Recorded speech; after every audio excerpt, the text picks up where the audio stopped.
Hello friends, എല്ലാ കൂട്ടുകാർക്കും സ്പോർട്സ്മാൻ്റെ പുതിയയിലേക്ക് വേണ്ടി സ്വാഗതം. കേസ് നമ്മൾ ചെയ്യാനായിട്ട് വന്നത് പ്രീമിയർ ലീഗ് പവർ റാങ്കിങ് ആണ്.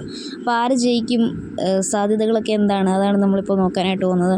അപ്പോൾ നമുക്ക് സാധ്യതകളിലേക്ക് കടക്കുന്നതിന് മുന്നേ 1 മുതൽ 20 വരെയുള്ള സ്ഥാനങ്ങളിൽ ആരൊക്കെയാണ് ഒന്നേന്ന് നോക്കാം. ഒന്നാമത് ലിവർപൂൾ, രണ്ടാമത് Chelsea, Arsenal, Nottingham, Bournemouth, Aston Villa, Man City, Newcastle, Fulham, Brighton, Tottenham, Brentford, Man United, West Ham, Everton, Crystal Palace, Leicester, Wolves, Ipswich Town, Southampton.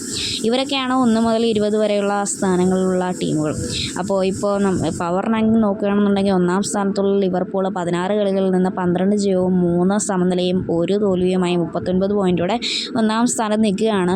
അപ്പോൾ രണ്ടാം സ്ഥാനത്തുള്ള ചെൽസി ആണെങ്കിൽ ലിവർപൂളിനേക്കാൾ 1 കളി കൂടുതൽ കളിച്ചിട്ടുണ്ട്. അവർക്കുള്ളത് 10 ജയവും 5 സമനിലയും 2 തോൽവിയുമായി 35 പോയിൻ്റാണുള്ളത്. അപ്പോൾ അടുത്ത മത്സരം ലിവർപൂൾ ജയിച്ചാലേ ലിവർപൂൾ കളിച്ചാലേ ചെൽസിയുടെ അത്രയും കളികൾ ലിവർപൂളിനാവുകയുള്ളൂ. അപ്പോൾ അടുത്ത മത്സരം ലിവർപൂൾ ജയിച്ചു കഴിഞ്ഞാൽ ചെൽസിയേക്കാളും 7 പോയിൻറ്റ് കൂടുതലാവും ലിവർപൂളിന്. അപ്പോൾ ലിവർപൂളിന് അതൊരു മുൻഗണനയാണ്. അതേസമയം ഈ സീസൺ തുടങ്ങുന്നതിന് മുന്നേ ട്രോഫി ഫേവറേറ്റ്സായി കൺസിഡർ ചെയ്തിരുന്ന മാഞ്ചസ്റ്റർ സിറ്റി ഇപ്പോൾ 17 കളികളിൽ നിന്ന് 8 ജയവും 3 സമനിലയും 6 തോൽവിയുമായി വളരെ ദയനീയ അവസ്ഥയിൽ 7ാം സ്ഥാനത്ത് നിലനിൽക്കുകയാണ്. എന്താണ് അവർക്ക് സംഭവിക്കുന്നതെന്ന് അറിയില്ല. റോഡ്രിക്ക് പരിക്ക് പറ്റിയതോടുകൂടി സിറ്റി ആകെ അവതാളത്തിലാണ് ഇപ്പോൾ പോയിക്കൊണ്ടിരിക്കുന്നത്.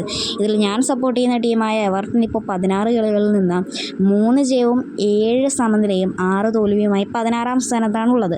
അടുത്ത മത്സരം എവർട്ടണും മാഞ്ചസ്റ്റർ സിറ്റിയും തമ്മിലുള്ളതാണ്. രണ്ടുപേരും 6 കളികൾ തോറ്റിട്ടുണ്ട്. അപ്പോൾ അടുത്ത മത്സരം ആര് ജയിക്കും ആര് തോൽക്കുമെന്ന് നമുക്ക് കണ്ടു തന്നെ അറിയാം.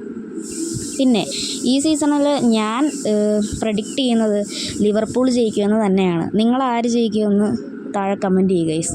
പിന്നെ ഇതിൽ നിങ്ങൾ ഏത് ടീമിനെയാണ് സപ്പോർട്ട് ചെയ്യുന്നത്? ഇപ്പോൾ ഈ സീസണിൽ റെലഗേറ്റ് ആരൊക്കെ ആവുമെന്ന് എൻ്റെ അടുത്ത് ചോദിച്ചു കഴിഞ്ഞാൽ എനിക്ക് തോന്നുന്നു ഇപ്പോൾ ഈ ലാസ്റ്റ് 4 സ്ഥാനങ്ങളിൽ നിൽക്കുന്ന ടീമുകൾ തന്നെയായിരിക്കും. Leicester, Wolves, Ipswich Town, Southampton. 18, 19, 20 സ്ഥാനങ്ങളിലുള്ള ടീമുകളാണ് റെലഗേറ്റ് ആവുന്നതെന്നുണ്ടെങ്കിലും ലെസ്റ്ററിന് ഒരു സ്കോപ്പുണ്ട് ഗൈസ്. ചിലപ്പോൾ ക്രിസ്റ്റൽ പാലസും കൂടെ വന്നേക്കാം. ചിലപ്പോൾ എന്തിനേറെ പറയുന്നു എൻ്റെ എവർട്ടൺ വരെ വരാം. അപ്പോൾ ആരൊക്കെ റെലഗേറ്റ് ആവുമെന്ന് നിങ്ങൾ താഴെ കമൻറ്റ് ചെയ്യും. ആ 3 ടീമുകൾ ആരൊക്കെയായിരിക്കും. അപ്പോൾ ഇതുപോലുള്ള സ്പോർട്സ് വാർത്തകൾക്കായി ഈ ചാനൽ സബ്സ്ക്രൈബ് ചെയ്യാൻ മറക്കരുത്. നമ്മുടെ വീഡിയോ ലൈക്ക് ചെയ്ത് നമ്മളെ പ്രോത്സാഹിപ്പിക്കുക ഗൈസ്. മറ്റൊരു വീഡിയോയിൽ കാണാം. ബൈ.